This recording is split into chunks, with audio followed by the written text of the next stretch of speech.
utilicen sus horarios de práctica para preguntar a los doctores cómo se aplica los cambios de hormonas, ¿sí? Tienen que tener un aproximado de eso. Por ejemplo, si yo les digo, ibuprofeno, 10 miligramos por peso al día, fantástico. Esa es la dosis que tienen que manejar, ¿verdad? Para fines prácticos. Y cómo se hace eso en la práctica clínica. ¿Cómo calculo exactamente? Eso ya es un trabajo práctico, ¿verdad? De la práctica.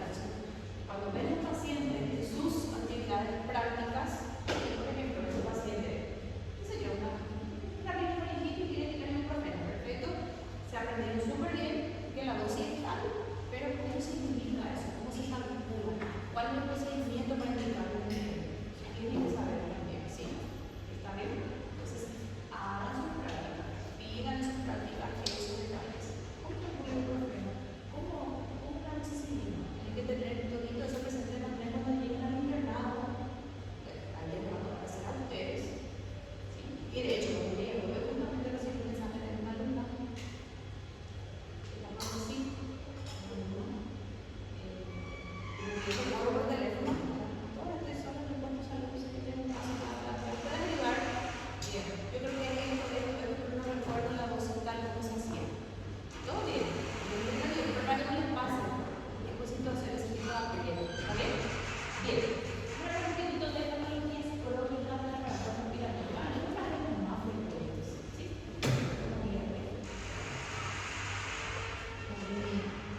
Bien. Bien. Hablamos de la bronquiolitis. ¿Cuál es la definición o el concepto de bronquiolitis? ¿Cuál es la definición? ¿Cómo entendemos bronquiolitis? ¿Cómo? Infección viral, ¿verdad? Bien. Bueno, no me dijiste lo más importante. Porque si existían puede producir neumonía, si existían puede producir diarrea, si existían puede producir muchas otras enfermedades.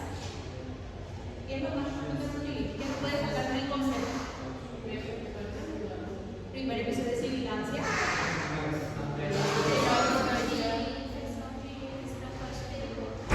Falta algo más. Menor de 2 años, ¿verdad? Eso no puede faltar.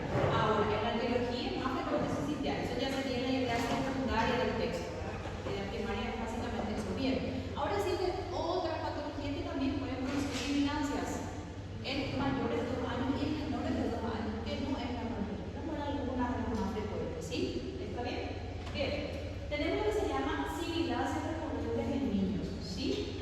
Las sibilancias recurrentes son 3 o más episodios de sibilancia en el menor de 3 años. Bien, si yo tengo episodios de sibilancia, primer episodio, segundo episodio, incluso hasta 3, en teoría pudiera ser la bronquiolitis si soy un niño menor de 2 años, ¿verdad? Ahora, ya tengo un niño que pasó esa edad de 2 años, me sumó muchos episodios, 3 o más de sibilancias en un periodo de tiempo corto. Ahí ya se aleja un poquitito la posibilidad de que sea una bronquiolitis nada más, ¿sí? Existen otras patologías que también pueden generar sibilancias, ¿sí? Acuérdense de algo, menor de 2 años bronquiolitis. Entre 2 y 4 años hay una zona gris, ¿sí? De pacientes que no tenemos a veces encajado un diagnóstico, ¿sí? Vamos a estudiar qué casos y cuáles son esos pacientes que están en zona gris. ¿Está bien? Bien. Al finalizar la clase vamos a tener un poquito más. Bien. Recordar dónde vienen los sibilantes, ¿sí? ¿Cómo se producen los sibilantes? Los sibilantes son fluidos pulmonares, ¿sí? Son estertores que se producen a nivel de los bronquios, ¿sí? Cuando esos fluidos pulmonares se producen a nivel alveolar, ¿cómo se llama?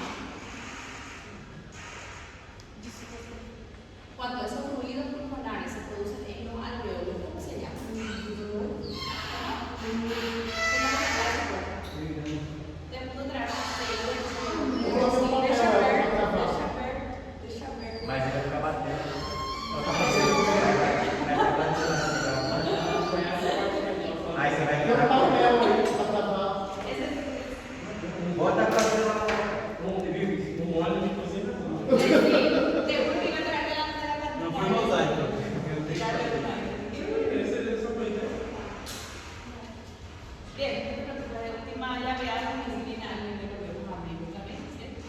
Bien. Hablando de sibilancias, ¿sí? ¿Qué son las sibilancias? Son ruidos pulmonares anormales, ¿verdad? Estos ruidos pulmonares se producen a nivel de los bronquios. Las sibilancias son bronquiales. Y los ruidos que se producen a nivel de los alveolos, ¿cómo se llaman? Cuando el ruido se produce en el alveolo, ¿cómo se llama? Crepitante. O sea, esa es la diferencia. Crepitante es alveolar y sibilante o rongus es bronquial. ¿Sí? Si usted escucha un ruido que es un sibilante o un ronco, tiene que hacerse ya la idea o conocer de que eso tiene una localización bronquial. ¿Sí? Mas, professora, a gente sempre aprendeu que quando as crianças eram conjuntivos expectantes Como? a gente aprendeu que as doenças seriam como, se fosse por menor espaço. Exatamente. E os crepitantes como se tivessem líquido. Claro. Mas aí, então, a minha pergunta é, são patologias diferentes Y ubicaciones anatómicas diferentes. Los sibilantes no se producen a nivel alveolar, se producen a nivel bronquial y bronquial. mas também os crepitantes podem ser produzidos a nível bronquial. Então, tenha líquido a nível bronquial. Não tem Ahí como. se llama subcrepitante. Ah, tá, entendi. ¿Entendés? Ajá.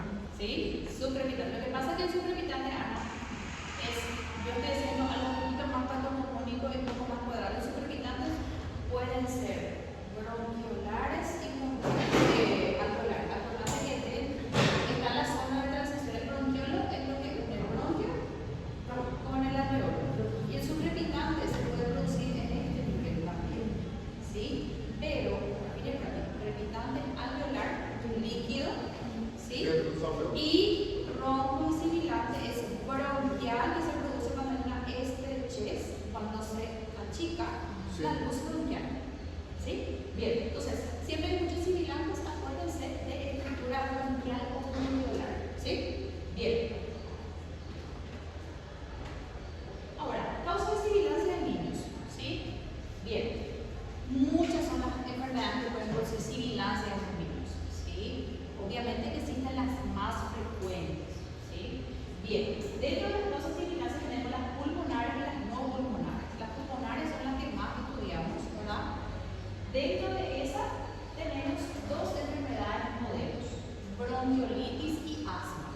¿Sí? Ya sabemos cuándo es bronquiolitis, ya no tiene que haber duda diagnóstica con respecto a la bronquiolitis, ¿cierto? Perfecto. Ahora, tenemos el asma, que vamos a hablar hoy, tenemos las neumonías atípicas, recordar cuando estudiamos neumonía dentro del cuadro clínico de las atípicas también pueden haber sibilancias. ¿Sí? Bien. Malformaciones de las vías aéreas. Alguna malformación, alguna estrechez patológica de nacimiento en el niño también puede producir sibilancias. ¿Sí? Bien, la fibrosis quística que vamos a estudiar hoy, que es fibrosis quística, y alguna otra enfermedad más rara como los problemas de los cilios, o sea, una alteración genética que haga que ese cilio no pueda funcionar y por lo tanto eliminar correctamente la secreción, ¿verdad? Bien. Ahora tenemos las no pulmonares, ¿sí? Tenemos las cardiopatías congénitas, ¿sí? El adulto con cardiopatía, con alguna insuficiencia cardíaca, generalmente genera más qué tipo de estertores, qué tipo de ruido pulmonar que el adulto genera cuando tiene un cardiovascular. ¿Qué tipo de ruido pulmonar? La vez pasada. Crepita. El niño con cardiopatía congénita suele generar un poquito más sibilantes. La diferencia está aquí. Anillos vasculares que son las malformaciones de vascular. Hay vasos que rodean ese bronquio y producen una estrechez. Eso puede producir también sibilantes. Cuerpo extraño. ¿Sí? Niño que haya aspirado un maíz o algún tipo de cuerpo extraño, eso puede producir también sibilancia. Imagínense, o sea, todo lo que produzca una obstrucción bronquial, ya sea por fuera o por dentro, puede producir sibilancia. ¿Sí? Por dentro, asma, bronquiolitis, neumonía; por fuera, cardiopatías congénitas, anillos vasculares; por dentro, cuerpos extraños. ¿Sí? Reflujo gastroesofágico. ¿Saben lo que es el reflujo? ¿Qué es reflujo?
pasar directamente a esa vía respiratoria o puede producir directas microaspiraciones durante la alimentación. Imagínense usted un paciente secular neurológico, se alimenta por vía oral y ¿qué pasa? No hay una buena función muscular de esa deglución. Entonces eso puede también producir microaspiraciones y producir sibilancias. Perfecto.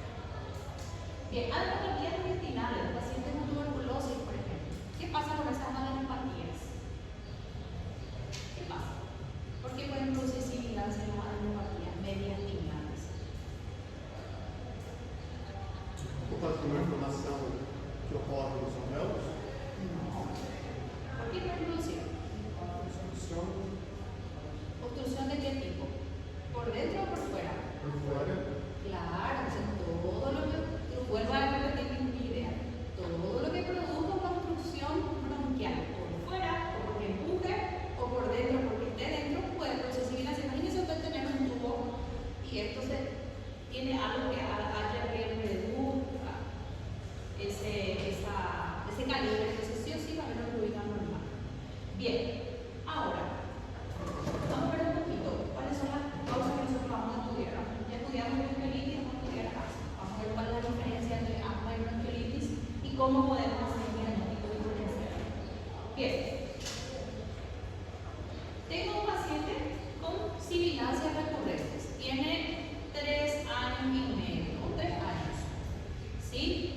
Siempre viene a mi consulta porque siempre presenta sibilancia. Los primeros 2 episodios fueron catalogados como bronquiolitis, fantástico, ¿verdad? Porque quizás estaba con gripe 2 días anteriores, menor de 2 años, vinieron empezando sibilancia, el médico que la atendió brillantemente le trató como bronquiolitis, hizo un hisopado nasofaríngeo en aquel entonces, creció, ¿qué microorganismo salió positivo? En aquel entonces, cuando hablaba de bronquiolitis, sí, ya respiratorio perfecto, le damos el sello de bronquiolitis, con más razón que tenemos un microorganismo. Ahora, ¿qué pasó con este niño? Con el tiempo fue presentando varios episodios recurrentes de dificultad respiratoria y sibilancia. Viene a mi consultorio externo con 3 años y medio o 3 años, ¿verdad?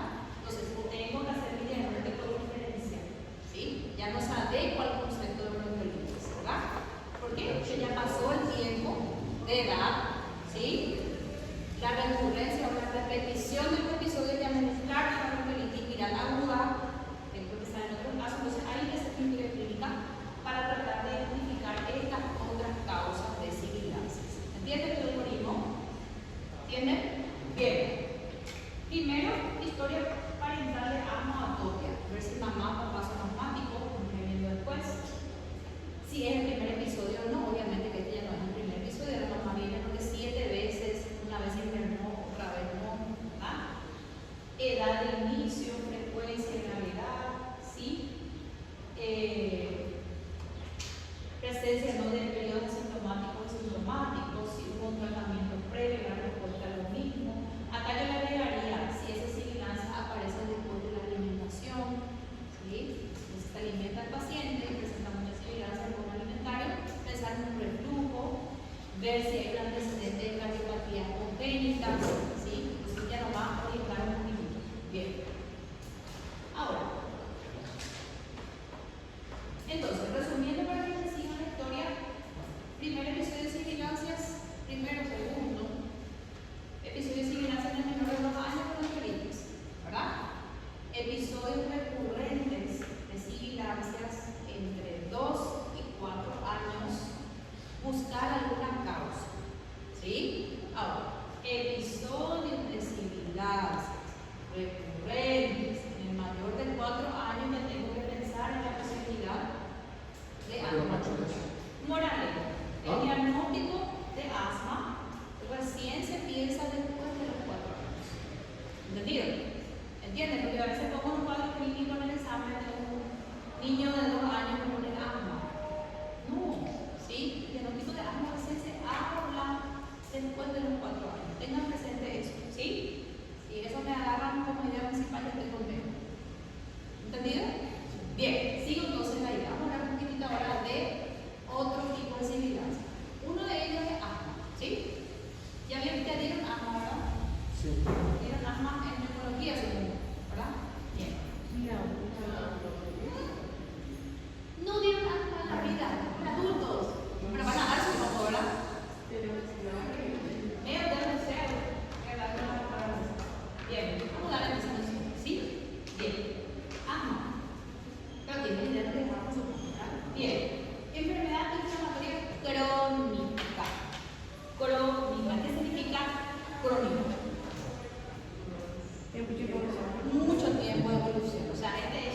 crónica, ¿sí?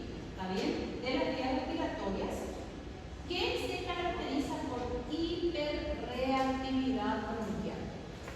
Esa hiperreactividad bronquial se llama broncoconstricción. ¿Qué significa broncoconstricción? Construcción, una obstrucción, o sea, se cierra. ¿Sí? ¿Qué pasaba en la bronquiolitis? ¿Por qué se producía la obstrucción de la bronquiolitis? Secreción, o sea, el calibre del bronquio era el mismo, el bronquio en este caso, ¿verdad? Y la obstrucción era por una secreción interna. ¿Qué pasa en el asma? También hay secreción, pero ¿cuál es el mecanismo fisiopatológico más importante? La musculatura lisa contrae y cierra. Entonces, eso es broncoconstricción. Palabra clave en el asma, ¿sí? Hipersecreción y edema de la mucosa, acá también hay secreción, pero la idea principal predominante es la broncoconstricción. ¿Está bien? ¿Qué produce una obstrucción bronquial? Y acá tengo una palabra muy importante: reversible. Reversible con medicación. ¿Se entiende? Bien. Sí. ¿Por qué se produce? Tiene que haber necesariamente una predisposición genética, ¿sí? Y tiene que haber una respuesta ante un alergeno, ¿sí? Generalmente es un aeroalergeno. ¿Está bien? Bien. ¿Y qué pasa? El niño, en este caso el niño, ¿verdad?, se expone al alergeno. Puede ser el clima, puede ser la humedad, puede ser la comida, puede ser el polvo, ácaro, cualquier aeroalergeno. ¿Ven ustedes esta vía respiratoria normal? Se expone al alergeno y ¿qué pasa? Este músculo liso se contrae. ¿Ven cómo se estrecha acá este bronquio? Y se llena de secreción. O sea, este calibre, que vamos a poner un ejemplo hipotético de 5 milímetros, aquí dice 1 milímetro. ¿Sí? Entonces, eso es lo que produce la sintomatología. ¿Entendido? Para hablar de asma, entonces, tiene que haber predisposición genética, respuesta a alergenos, y esa respuesta tiene que ser reversible con alguna medicación. ¿Sí? 3 cosas que hay que poner en la mente. ¿Estamos? Bueno, sigo. Nomás la luz seguida y ponemos todo en el bien. Cuadro clínico del asma. ¿Sí? El asma es crónico. ¿Qué significa? Que puede tener síntomas todo el tiempo y puede tener episodios de agudización. Al igual que la hipertensión, ¿verdad? Tiene que tener tratamiento siempre, ¿verdad? Pero puede tener episodios de agudización también. ¿Está bien? Bien.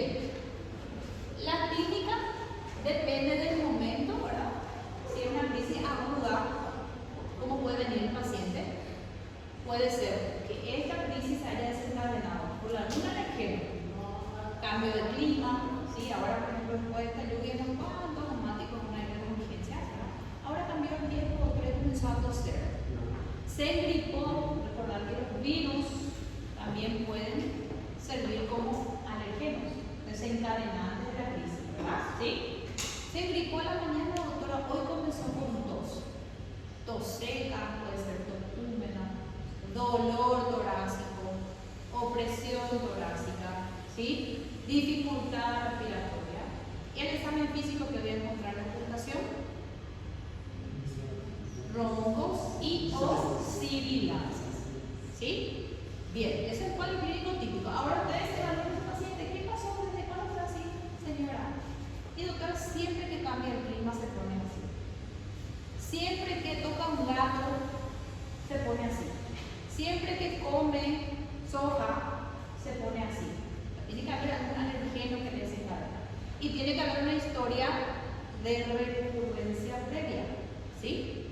No es la primera vez, entonces, señora, no es la primera vez, doctora. El mes pasado, cuando hubo la lluvia y el calor, veníamos todas las semanas en la urgencia por lo mismo o en el consultorio por lo mismo. ¿Entienden? ¿Sí? Bien. Esto es una crisis aguda. Puede hacer lo mismo también en los episodios intercrisis. ¿Sí? Puede haber tos esporádica, puede haber niños que cuando corren una actividad física desarrollan asma, puede haber niños que solamente tosen por la noche, todos los días, ¿sí? Entonces eso varía un poquito, ¿sí? El diagnóstico básicamente se hace por ¿cómo? ¿Cómo? Estudios, alimentación, después de 4 años, Muy bien, después. ¿Qué más tiene que haber? una formación. Muy bien, ¿qué más tiene que haber? Dos cosas faltan. No, ya clínico ya dijimos, vigilancia básica. ¿Qué más? Dos cosas faltan para que hablemos y le pongamos en serio de en pediatría.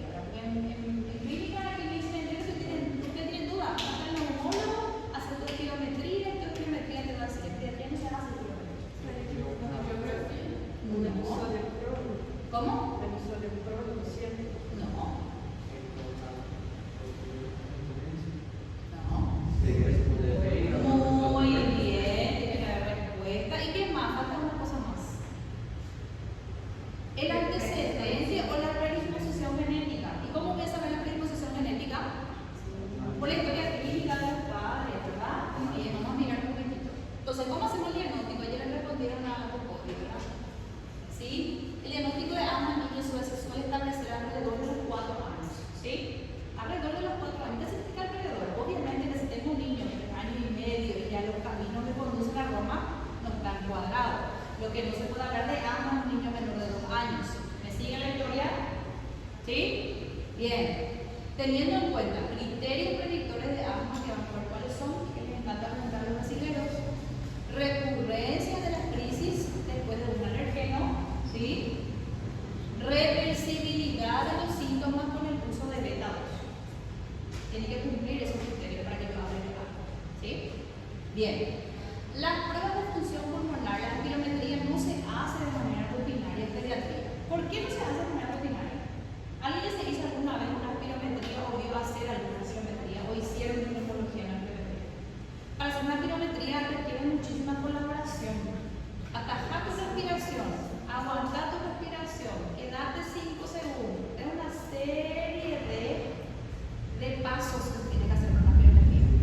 Entonces no se hace de rutina en el niño, se hace cuando ya el niño colabore. ¿Sí? ¿Está bien? Algunos libros recomiendan, el Nelson dice que se puede hacer a partir de los 7 años o cuando el niño colabore. Antes de eso, no va a tener diagnóstico de asma porque no se puede hacer espirometría. Pregunto. ¿No va a tener diagnóstico de asma porque no se puede hacer espirometría? Claro, que va a tener porque lo que dimos en la clase sabemos que tiene que tener diagnóstico, ¿verdad? Excelente. ¿Entendieron aquí? Bueno, aquí está. Y estos son los índices predictivos de asma. Estos preguntaron en varias pruebas de realidad de una objetiva y salió a ver una discusiva del 2020. Lo recuerdo muy bien, porque dije que raro que pregunten estas cosas porque no moral. ¿Sí? Índice predictivo de asma. Me gusta más el modificado, el del 2004, que es el que más se utiliza. Para hablar de asma, también se pueden utilizar estos criterios, ¿verdad? Mayores y menores.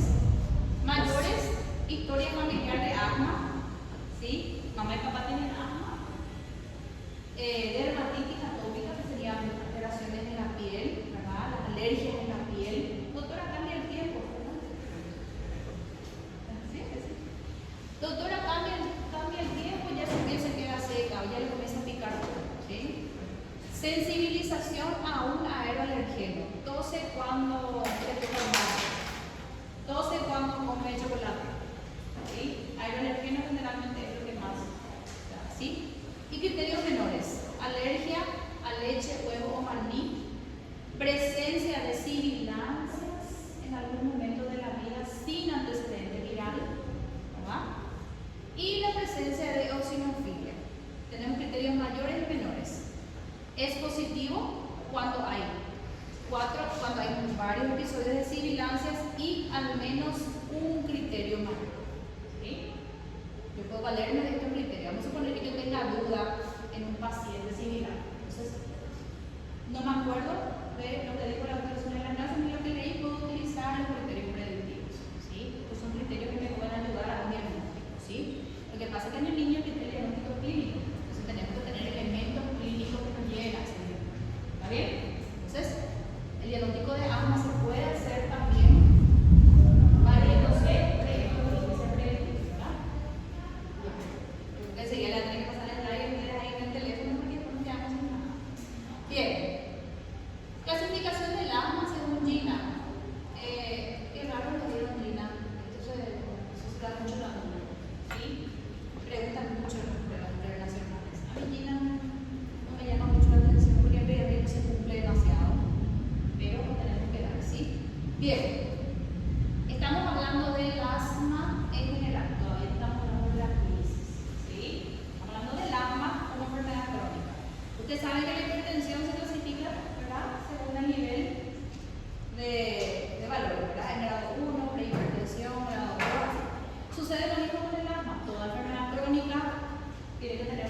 clasificación, ¿sí?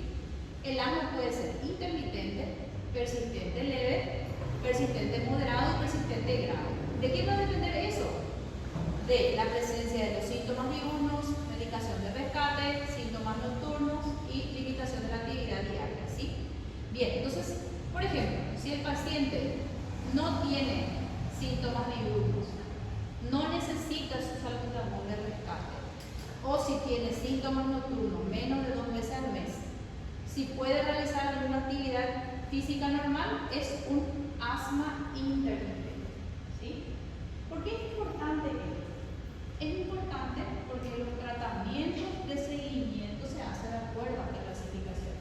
Eso sí no voy a tocar porque es muy largo, es bastante complejo, pero es importante que sepan que el asma tiene su clasificación, ¿sí? Y esa clasificación sirve para que el neumólogo, o en este caso el pediatra, nosotros hacemos neumonía en Paraguay, podamos hacer un tratamiento de mantenimiento de acuerdo a esta clasificación. ¿Entendido? ¿Sí? Lo mismo que sucede en hipertensión y insuficiencia cardíaca. La insuficiencia cardíaca tiene tratamiento por vía oral, ¿verdad? De acuerdo al grado de clasificación, ¿cierto? La misma cosa. ¿Ah? Bien. ¿Seguimos? Entonces, ¿dudas hasta aquí? ¿Dudas con diagnóstico? Bueno, el tratamiento de mantenimiento dice, una vez realizado el diagnóstico del asma en un niño, se debe tratar de identificar el alergeno. ¿Sí? Si identifico el alergeno, obviamente tratar de disminuir la exposición, ¿verdad? Realizar tratamiento higiénico dietético, tratar de disminuir la exposición al agente causal. La primera cosa que se dice a la madre es higiene de la habitación, sacar todo lo que tiene polvo, todo lo que sea tratamiento higiénico es primordial, ¿sí? Bien. El tratamiento puede ser de mantenimiento y de crisis, ¿sí? De mantenimiento incluye beta 2 de corta duración, ejemplo, saludable, ¿verdad? Beta 2 de larga duración, ejemplo, salvedero, vamos a verlo, ¿sí? Y corticoides preferentemente inhalados, ¿sí? Budesonide, bien, esos son los que indican el tratamiento de mantenimiento. ¿Dudas aquí? Ahora, que me interesa que sí sepan el tratamiento es la crisis aguda, ¿sí? Esto sí es mi verdadero motivo de pregunta, ¿sí? Sí hay que saber. Bien, tengo un paciente de 5 años que llega a la urgencia pediátrica con neumocirugía interno, con historia de tos, ¿sí? Y dolor torácico de 7 horas de consulta, ¿sí? Llega y examina al paciente con dificultad respiratoria, que la ocultación presenta sibilantes, dispersos y cuerpos dispersos. Bien, parece fácil, ¿no? Parece fácil. Al hacer el interrogatorio, Araceli le pregunta a la mamá, señora, ¿es la primera vez que le pasa esto? No. Todas las 2 meses venimos porque ahora el tiempo de que se quema mucho los basura, entonces comienza a desarrollar. Ella tiene 2 cosas: recurrencia a la crisis e identificación del alergeno, ¿verdad? Bien. Perfecto. ¿Qué vamos a hacer con ese niño? Ya Amelie piensa que es una crisis de asma, ¿verdad? ¿Lo tenéis en todo eso? ¿No? ¿Le dieron dinámica de crisis de asma? Bien. ¿Qué voy a hacer con eso? Eso es lo que me interesa. Bien.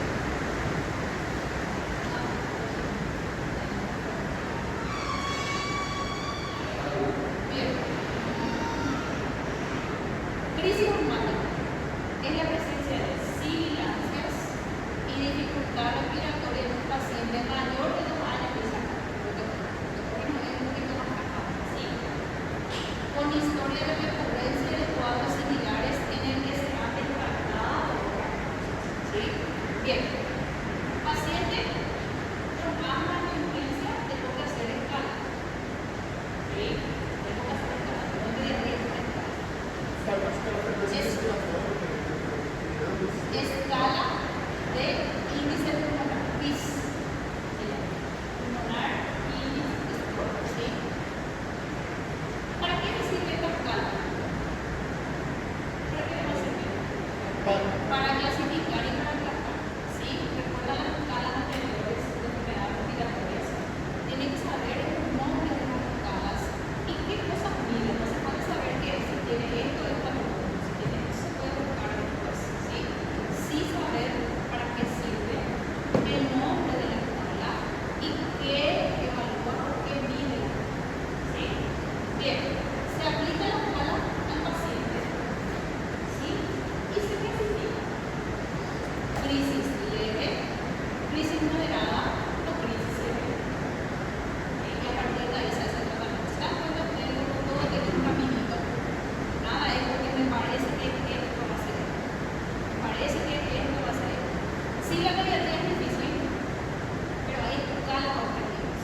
Bien, ¿qué le va a hacer también en la esencia?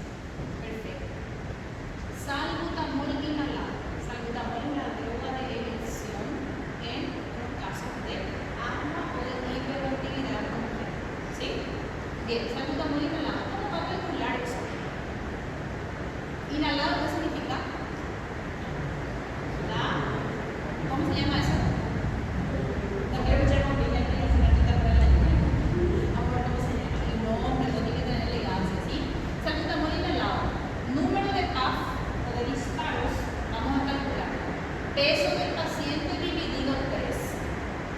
Se hace hasta 3 dosis en una. Ven los 3 ahí, ven los 3. Ahora también con los 3 de la línea también. Bien, ejemplo. Mi paciente tiene 20 kilos. ¿Cuántos disparos le voy a hacer en la urgencia? 6 disparos. ¿Verdad? 6 disparos. O sea, puedo hacerle 6 disparos por vez hasta 3 veces en una hora. ¿Entienden? O sea, paciente 1, 2, 3, 4, 5, 6. Espera 20 minutos a media hora. Vuelvo a repetir mi número de disparos. Vuelve a descansar el paciente 20 minutos a 30 minutos. ¿Sí? Luego vuelve a repetir su cantidad de dosis. ¿Entendido? ¿Entienden eso? Bien. Pues estás muy lejos, no me vas a escuchar ahí. Estás muy lejos de explicar. ¿Quién le puede explicar al compañero? Ana, ¿le puede explicar? Ana, ¿puedes explicarle? El compañero quiere saber, porque quiere saber, no es porque quiere saber si me presta atención. Él quiere saber cómo se calcula eso. Por exemplo, você tem peso. Más fuerte, Ana. Você tem seu neném lá, sua criança, e aí ela tem peso. Você vai medir o peso dela. Por exemplo, se for 15 quilos. 15 quilos, dividido por 3 dá Sí. 5. Então você vai fazer 5 vezes a Bombinha. bombinha, tá? 5 vezes a bombinha da primeira vez. Então, 1, 2, 3, 4, 5. Espera meia hora. Se não resolveu, 1, 2, 3, 4, 5. Espera mais meia hora. Se não resolveu, 1, 2, 3, 4, 5. Você pode repetir isso só 3 vezes, entende? Hasta 3 dosis en una hora. Se puede repetir más, pero durante una hora. ¿Qué significa eso? Que el tiempo de entrega tiene que ser mínimamente 35 minutos. ¿Verdad? ¿Por qué? Porque, vamos a ver, porque el tiempo de vida media se está enriqueciendo. Bien. Eu Sí. entendi, desculpa, eu tinha entendido que seria 3 disparos em 1 hora. Ou seja, seria 20 minutos, depois mais. De la dosis del paciente. De la dosis del paciente. Sim. ¿Sí? Existe el máximo dosis y mínimo dosis que vamos a mirar cuál es. Bien, muy bien, me encanta. Luego, prednisona por vía oral, 1 a 2 miligramos kilopeso dosis. Todo paciente que pise la urgencia de crisis aguda de asma debe salir con prednisona de ahí. ¿Sí? Siempre. ¿Está bien? Valoración luego de 15 minutos de la última dosis, si el paciente responde bien después de que Ana le hizo, ¿verdad? Alta con salbutamol inhalado más prednisona. ¿Sí? No respondió bien, vamos a tratar como una moderada. ¿Sí? Solamente una semana. Prednisona siempre es ciclo corto. ¿Sí? Ahí vamos a buscar de decir una semana. 3 a 5 días, hasta ahí. ¿Sí? La aguda, porque después para el mantenimiento ya es como más. ¿Sí? Bien. ¿Entendido? Perfecto. Vamos a ver vía oral. Vía oral para la crisis aguda. 3 a 5 días. Luego, si necesito corticoide para mantener el tratamiento, es inhalado. ¿Sí? Recuerden ustedes en el slide anterior, tratamiento de mantenimiento es preferentemente inhalado. Oral, de oral tiene mucha. Existen casos seleccionados que se utilizan, pero para ustedes no. ¿Sí? Es el inhalado. Bien. Vamos con la crisis moderada. ¿Sí? Es casi lo mismo. Vamos a cambiar, vamos a unas cositas. ¿Sí? Bien. Paciente con crisis moderada. ¿Sí? Score de PIS entre 7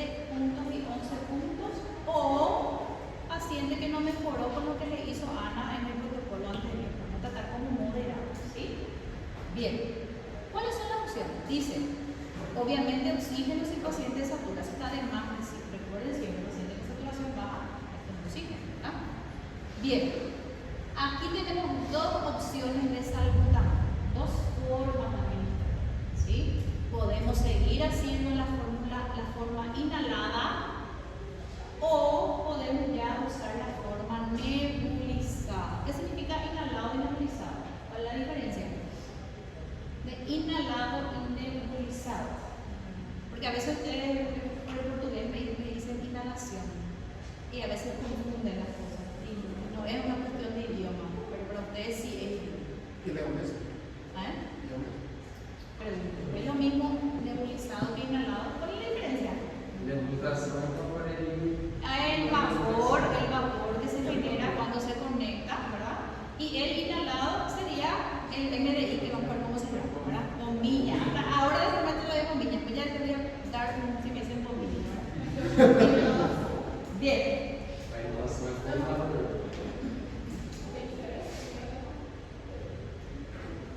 ¿Qué? Para mí es la misma cosa, inhalador. Exactamente. Y es porque se utiliza mal. No es el idioma. No es el idioma, te voy a mostrar por qué. ¿Sí? Exacto, sí, pero le llaman así, pero en realidad no es. Porque si dicen inhalador, después utilizan inhalador como una utilización. No todo eso después pues inhalación de urgencia. Utilizan como sinónimo y no es lo mismo. ¿Sí? ¿Está bien? Bien. Bueno, tengo dos opciones entonces para la moderada. Puedo seguir usando mi dispensador o puedo usar mi nebulización. Bien, para usar mi inhalado puedo que es de la misma forma. Peso dividido 3, la dosis no cambia, ¿verdad? Hasta 3 dosis en 45 minutos. Aquí tengo que apurarme un poquitito más por solucionar, ¿sí? Porque es un paciente con una crisis moderada. Bien. O mi nebulización con salbutamol asociado a bromuro de ipratropo. Puede ser solo o puede ser combinado. Vamos a mirar un poquitito cómo se utiliza el salbutamol nebulizado, ¿sí? Bien. Acá tengo un ejemplo de presentación comercial del salbutamol. Bien. ¿Cómo se prepara la nebulización? Tengo varias formas de calcular. ¿Cómo voy a calcular la dosis? Dosis de salbutamol. Una gota por cada kilo del paciente hasta máximo 20 gotas. Dosis máxima de 5 miligramos. Ven que tiene 5 miligramos por cada ml, ¿verdad? Cada ml tiene 20 gotas. Eso es general. Entonces, hasta máximo de 5 miligramos. Ejemplo, mi paciente tiene 12 kilos. ¿Cuántas gotas de salbutamol voy a cargar para la nebulización? 12 gotas asociado sumado a 3 o 5 ml de suero. ¿Sí? ¿Está bien? Y eso va a ser mi preparado para mi nebulización. Tengo mi paciente de 10 años que pesa 58 kilos. ¿Cuántas gotas de salbutamol voy a cargar? 20. ¿Cuántas gotas de salbutamol voy a cargar? 20. 20. Tengo un paciente de 14 años con 78 kilos, que son así, ¿cuántas gotas voy a cargar? 20. ¿Entendido? ¿Sí? Máximo 20. Eso, Salbutamol. Junto al suelo fisiológico. Y puede ser de 3 a cc a 5 cc. No me ¿verdad? ¿Está bien? Generalmente 3. ¿Por qué? Porque ¿en qué me va a servir eso? ¿Qué me va a diferenciar? Para que termine más rápido nomás. ¿Sí? La cantidad de suero es para generar vapor. Si yo pongo más suero, voy a generar vapor durante más tiempo. Lo que quiero es que la medicación vaya un poco más rápido, o sea, entre 3 y 5 ml de suero. ¿Entendido? Bien, puedo usar el salbutamol solo o puedo usar el salbutamol asociado al bromuro de ipratropio. Vamos a ver por qué después, ¿sí? ¿Cuál es la dosis de bromuro de ipratropio? Esta es la presentación, esta es la marca más frecuente que encuentran en el mercado. Se vende en Brasil, es la misma presentación. Se utiliza mucho para los pacientes adultos, que ya habrán visto en su día de en clínica, los pacientes con EPOC, con enfisema, usan mucho el bromuro de ipratropio. Bien, ¿cómo se calcula el negativo? La presentación es de 250 miligramos para 20 gotas, ¿sí? Bien, si mi paciente tiene menos de 10 kilos, voy a utilizar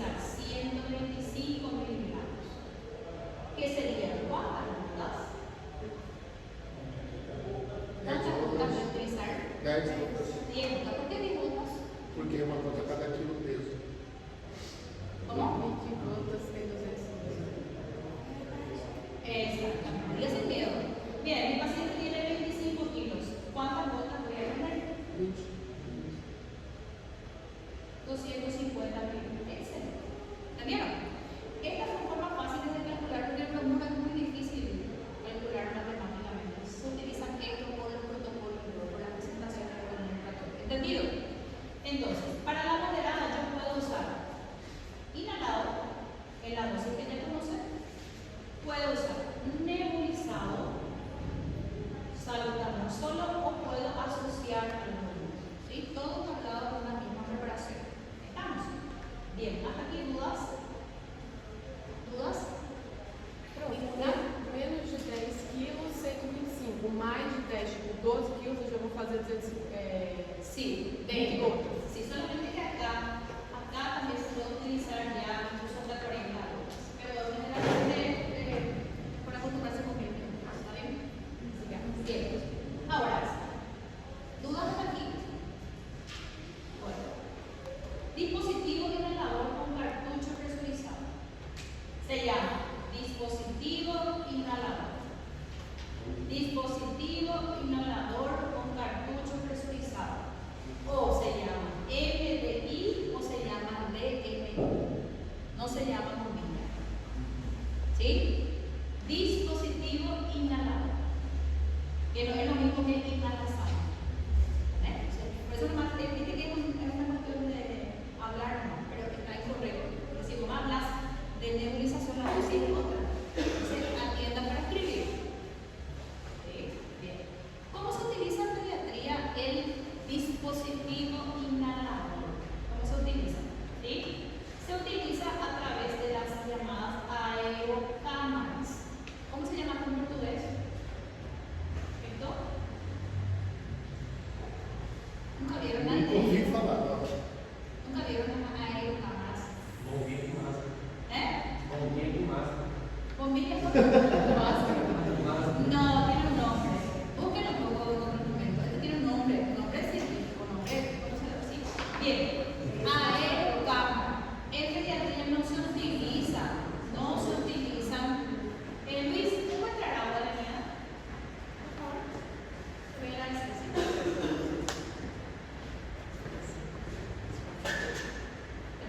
Bien. En pediatría no se utiliza.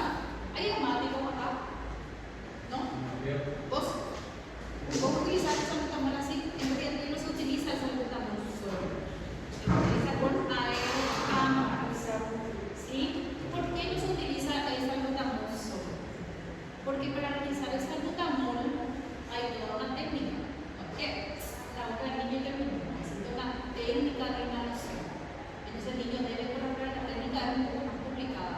Les apuesto que el 90% de los neumáticos no saben la técnica real, el uso del inhalador, es una técnica. Si la técnica no es real, los aerosoles no llegan a los receptores. Entonces hay fallo en el tratamiento. Entonces, ¿qué se hizo en pediatría? Se utilizan las llamadas aerocámaras. ¿Qué son? Aquí tenemos una máscara que tapa nariz y boca. Aquí hay un espacio donde aerosoliza el medicamento, ¿verdad? Y aquí tenemos el dispositivo. Se conecta al dispositivo. ¿Cómo se utiliza? Acá les voy a dejar para que vean una práctica totalmente cómo se utiliza, pero les voy a explicar bien. Entonces, aerocámara, niño, tapa nariz y boca, bien. Se encaja el dispositivo a través de la bolita de la cámara espaciadora, ¿sí? Se procede a disparar, ¿sí? Se dispara, entonces el niño inhala los aerosoles que van en esa cámara espaciadora, ¿sí? ¿Entendido? Entonces se hace así, se hace un disparo, se cuenta hasta 10 segundos, otro disparo, se cuenta hasta 10 segundos, ¿sí? Para que el niño vaya inhalando esa cantidad de aerosol que dispara el medicamento. Por cada disparo se tiene que agitar para que se distribuya la luz. ¿Estamos? Então, a senhora é colocado isso para crise leve ou moderada? No, Ou...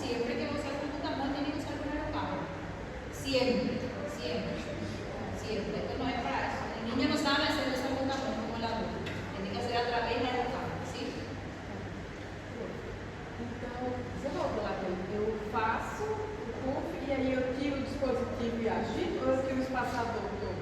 No, no, no. Espera, que inhale el medicamento y luego, porque Tá. va a ser imposible. Mas é só o dispositivo? Só o tiro o dispositivo? Ah, no, una vez que inhale todo, por lo menos 10 segundos. Tá. Bien. Acá está el indicador, ¿bien? Acá es el fotodito. Básicamente es esto. Bien. Para la crisis grave ya es lo mismo, pero elevado a la potencia 20 en el sentido de derivación. Bien, pregunto. ¿Cuándo yo voy a decidir hacer inhalado o nebulizado? ¿Cuándo puedo decidir? Uno, por la crisis moderada, aunque también en la moderada se puede hacer inhalado. ¿Cuándo yo puedo decidir no voy a hacer nebulizado en vez de inhalado? ¿Cuándo les parece? Cuando el paciente tiene requerimiento de oxígeno. Recordar que para nebulizar se tiene que conectar a una fuente de oxígeno. Entonces allí yo puedo decidir para qué voy a utilizar nebulizado en un paciente que tiene requerimiento de oxígeno. ¿Verdad? Entonces yo puedo directamente utilizar. Bien. Ahora, ya hablamos básicamente de ese protocolo de manejo para el poquito de salbutamol, ¿sí? Agonista beta 2 inhalado de acción corta. Salbutamol, ¿sí? Sí. Um dos critérios diagnósticos é que o paciente responde com a medicação. Até que ponto a gente vai para tratar e para descartar que não é alta? Porque se ela é que ele responde, você trata como moderado. Aí se não responde, você trata como No, no moderado. se refiere a la crisis, básicamente. O sea, siempre hay una mejoría. Lo que no se refiere es básicamente a la crisis, se refiere al tratamiento en general. Entonces, no es por la crisis. Exactamente. Bien. Agonista beta 2 adrenérgico inhalado de acción corta. Salbutamol. ¿Sí? Salbutamol, fármaco de primera línea. ¿Sí? Primera línea. Efecto broncodilatador inicia al segundo de utilizar, ¿sí? Y alcanza un pico máximo a los 30 minutos. Por eso que el paciente debe esperar ese tiempo, al igual que la línea utilizada, hay un pico de acción, ¿sí? Entonces espera ese tiempo para volver a repetir la dosis. ¿Está bien? Se debe administrar por inhalador presurizado y cámara espaciadora en niños. Siempre, siempre. Excepto que sea un niño de 10 años, que ya sepa hacer correctamente la técnica sin el espaciador. Ahí sí. ¿Verdad? Pero como yo no estoy segura y no sé, utilizo cámara espaciadora. ¿Sí? Incluso aquí, cuando se fijan, hay cámaras espaciadoras para adultos. ¿Sí?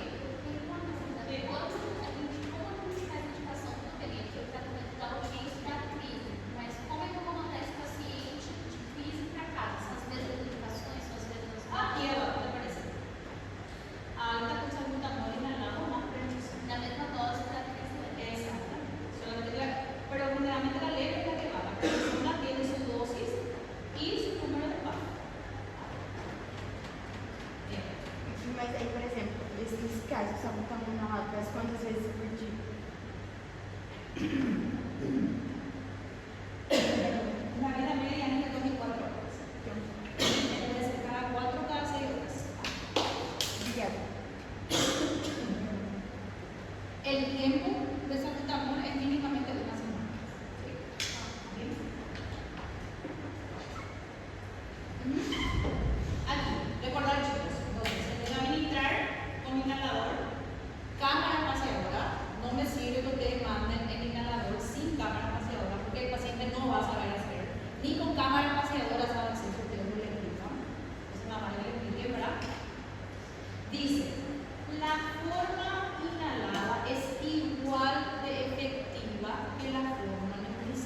el presurizado con la cámara siempre va a ser la elección. Porque es más rápido, más fácil, más barato, más cómodo.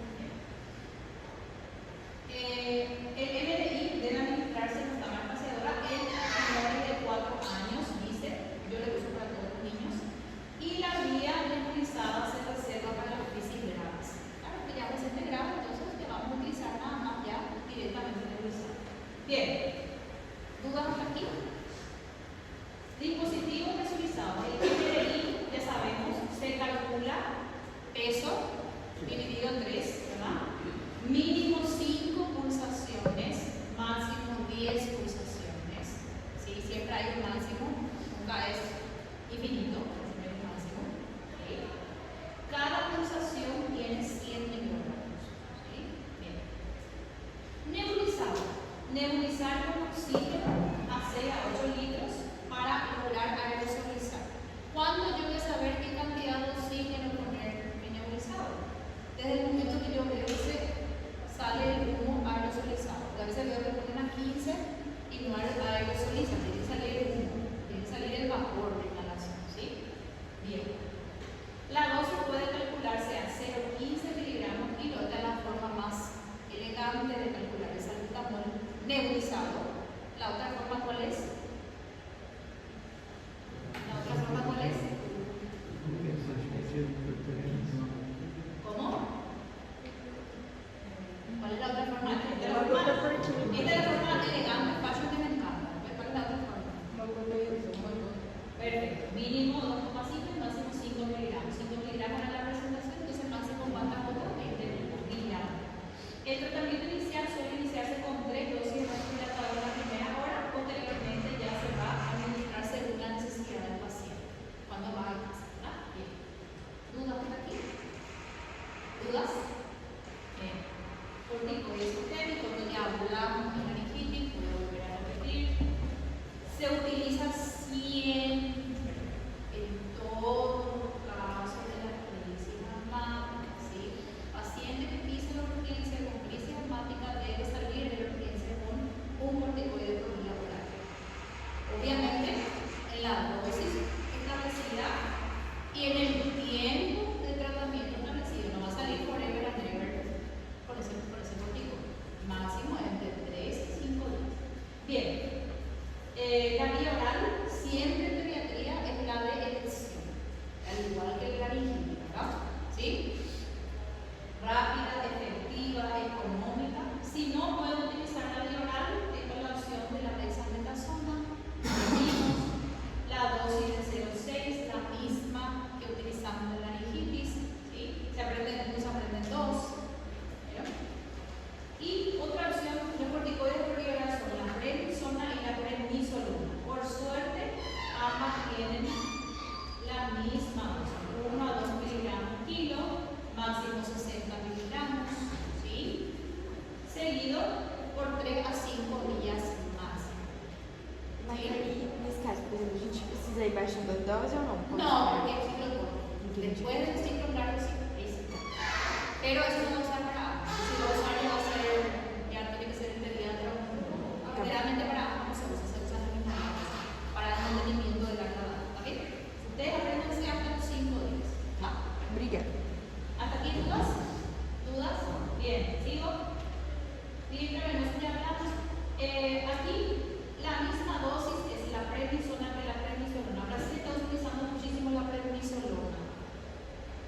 Es carísimo, no sé por qué. Es igual de efectiva que la prednisolona, pero es más rico capaz por esa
¿Cuál es el mensaje? ¿Cuál es el mensaje? Tiene que saber utilizar el inhalador. ¿Y de quién depende que el paciente, pediatra, la mamá en este caso, o el cuidador, sepa utilizar el inhalador y la cámara? Do doutor explica o pediatra explicar como se De la faz. persona que le explica, ¿verdad? O la persona que le asista. Si no sabe utilizar la cámara, pues no se va a curar ni porque la doctora se le hace llamada pediatra o la doctora Giovanna no haya estudiado lo que le corresponde. Es porque no le enseñó la técnica. Tiene que saber la técnica. El fallo de tratamiento del asmático es el mismo que lo que pasa con el diabético. Si no sabe la técnica del manejo de insulina, de la refrigeración de la insulina, de todo lo que tiene que saber, no va a haber un tratamiento. Hasta aquí, dudas con asma, dudas de diagnóstico. Bien, estudien. Vamos a seguir con más y termino, ¿sí? No hay ninguna duda, diagnóstico y edades bien establecidas. Doctora, tengo un paciente de 10 años en la urgencia que quiere bronquiolitis. Así me quedo. Ya la parálisis facial. Oh, doctora, tengo un paciente de 1 año con asma. De hábito activo. Bien. Ok. Otra causa no tan frecuente, pero sí importante, de sibilancia recurrente en niños es la fibrosis quística, ¿sí? ¿Dónde hablamos nosotros de fibrosis quística? ¿Alguien recuerda que ya hablamos? Yo estoy segura que ya hablamos. ¿Alguien recuerda en qué parte hablamos de fibrosis quística? Na verdade, era com patologia, se não me No, engano. conmigo ya hablamos. Ah, ¿Alguien recuerda en qué clase hablamos de fibrosis quística? ¿En qué clase yo mencioné la palabra fibrosis quística? recém-nascido? ¿Por qué? Porque em relação líquida No. ¿En qué? ¿En qué parte yo hablé de fibrosis quística? Estoy segurísimo. ¿En qué parte yo hablé de fibrosis quística? ¿Eh? No. Pero hablé en algo específico, en un tema específico. Cuando hablé en qué, porque quiero que busquen su cerebro, mire algo. Y se despierta también para casa. También yo quiero ir para recordar. ¿En qué momento yo hablé de fibrosis quística? recém-nascido. Sí, muy bien. Fantástico. ¿En qué parte? Quando se inala líquido,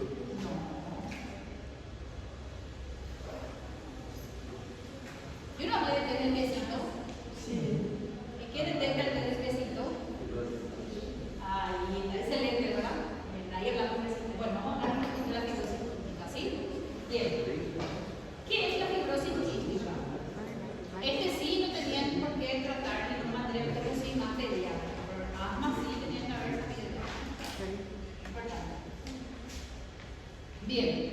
Trastorno multisistémico. Multisistémico. ¿Qué significa multisistémico?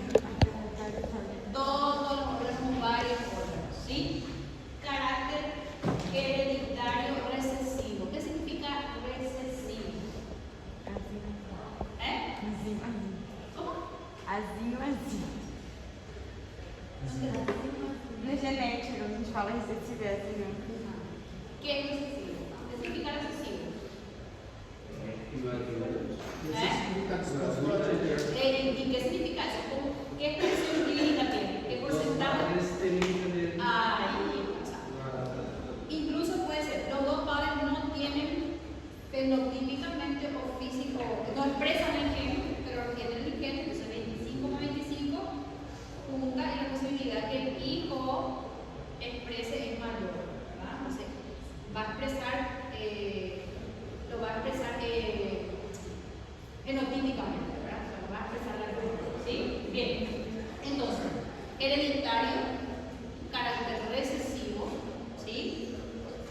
Producido por un defecto en el brazo del cromosoma, brazo corto del cromosoma 7, que codifica para un gen regulador de conductancia transmembrana. Qué feo lo que dice, ¿verdad? Entendemos, vamos a seguir entendiendo qué es lo que dice, ¿verdad? Bien, frecuente en personas de raza blanca, hay una disfunción de una proteína reguladora de la conducción de electrolitos a través de la membrana. O sea, moraleja.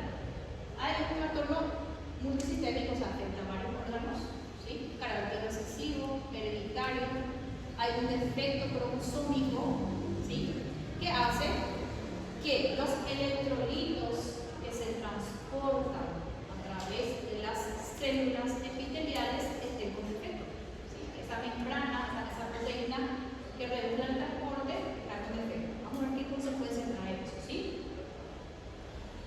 Principal causa de neumopatía crónica grave en niños, ¿sí? Bien. Dice, esta proteína que está con defecto se comporta como un canal de cloro. ¿Cuál es el hermano del cloro? El sodio, ¿verdad? Más de la manito, ¿verdad? ¿Sí? Comporta como un canal de cloro y controla los movimientos de sodio, bicarbonato y agua a través de la membrana celular, ¿sí? La fisiopatología de la fibrosis quística está condicionada por insuficiente o nulo funcionamiento de esta proteína, ¿sí? Esa alteración de transporte de cloro hace una reabsorción elevada de sodio. O sea, todo el sodio que tenía que estar para afuera se reabsorbe, ¿sí? Y da lugar a secreciones corporales espesas. Recuerden ustedes que cuando el sodio se mueve, ¿qué se mueve? Agua. Entonces, hay un problema en el pasaje del sodio. Se reabsorbe de manera indiscriminada. Entonces, eso hace que esas secreciones queden espesas y deshidratadas, ¿sí? ¿Dónde sucede esto?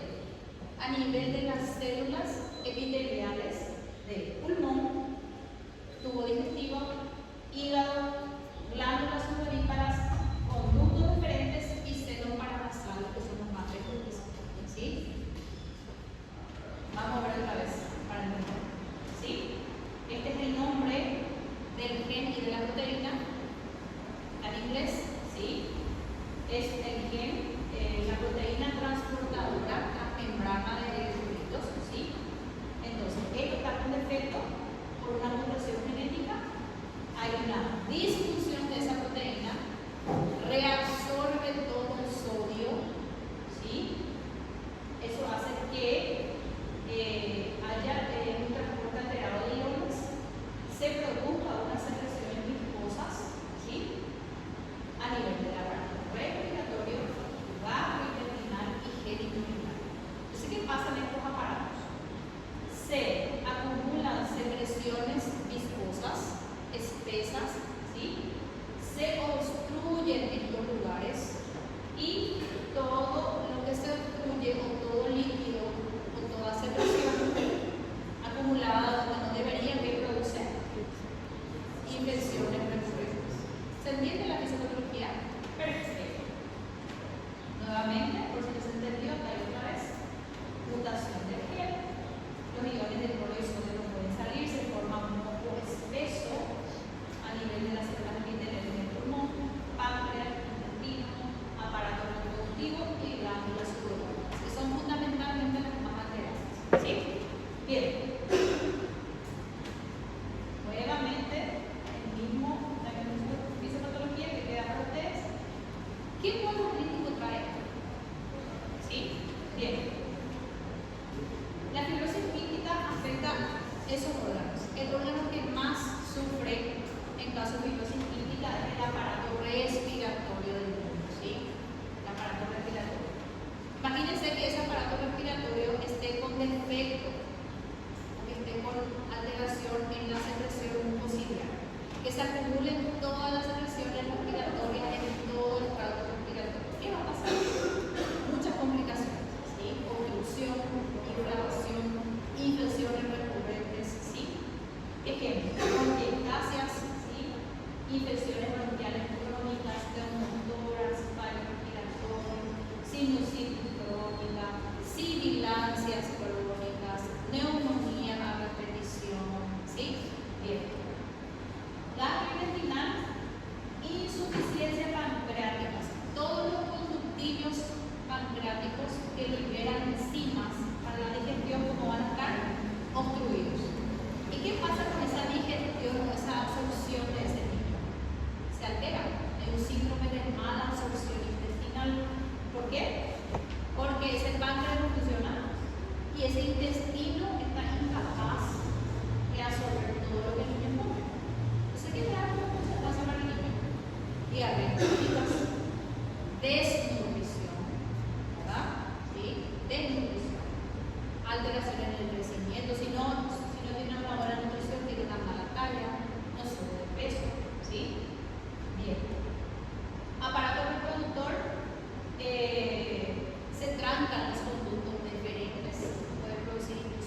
porque tiene muchas manifestaciones multisistémicas.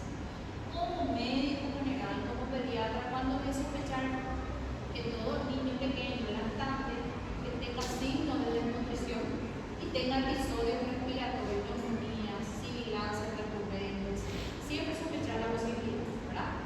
Bien, ahora, ¿cómo puede ser un diagnóstico? ¿Cómo puede ser mi aproximación diagnóstica? Desde el principio, primera opción, ¿verdad? Recuerden que a todos los recién nacidos, antes del alta hospitalaria, se le realiza el test del vecino, ¿sí? ¿Qué enfermedad detecta el test del vecino? Vamos a recordar. Fibrosis pública, muy bien.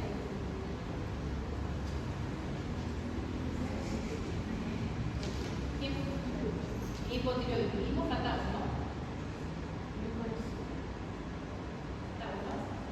Nunca se me acuerda de hacer del besito. Bien, revisen otra vez. Dentro del test del besito se detecta, se hace un tamizaje, se hace un rastreo rápido, ¿sí? Y allí se determina la presencia del IRT, se llama tricinoma rápido, que es el partido que da positivo en caso de sospecha de posibilidad, ¿sí? ¿Y qué se hace con ese paciente? ¿Se hace el diagnóstico así? No. Todo paciente que dé positivo para fibrosis quística en el besito se hace lo que se llama test del surdo, ¿sí? Test del surdo. Entonces, les explico cómo funciona el tamizaje y el test del besito, ¿sí? Todo lo que se llama tamizaje, todo este test que se realiza. Los papeles de filtro agarramos, tomamos la muestra del niño, los papelitos con el test del besito, se manda a un lugar, en este caso Asunción, en Paraguay, ¿verdad? Donde pasa por una máquina rápida, ¿sí? Entonces se detectan aquellos posiblemente alterados, ¿sí? Ya cuando pase un mes o 15 días, cuando tenga 15 días, 10 días, cuando retorna ese resultado, se le localiza a los pacientes que dieron alguna alteración en el test del besito, ¿sí? Y a esos pacientes que dan alteración se les hace lo que se llama el test del surdo, ¿sí? No es que el test del besito nos da un diagnóstico, nos da una aproximación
porque necesitas modificar las secreciones corporales, que hay una pérdida, ¿sí? Que hay un imbalance en esa cantidad de líquido, ¿está bien? Fisioterapia respiratoria, ¿sí? Recordar, acumula secreciones. ¿Qué hay que hacer con esa parte respiratoria? Movilizar esas secreciones, ¿sí? La fisioterapia respiratoria, eso es un equipo multidisciplinario. Una vez que captan al paciente, ya directo tiene su lugar donde consulta. Otra opción, suero salino hipertónico, ¿sí? ¿Dónde utilizamos también el suero salino? Inhalado, nebulizado en este caso ahora. ¿En qué caso utilizamos también el suero hipertónico bronquiolítico? Por lo mismo, ¿verdad? ¿Qué hace esto? ¿Sí? Hidrata, mejora el aclaramiento mucociliar, hidrata secreciones, facilita el drenaje con esa movilización con la fisioterapia, ¿sí? Otra opción de tratamiento, hay fármacos ahora que se utilizan mucho, la DNase recombinante, ¿sí?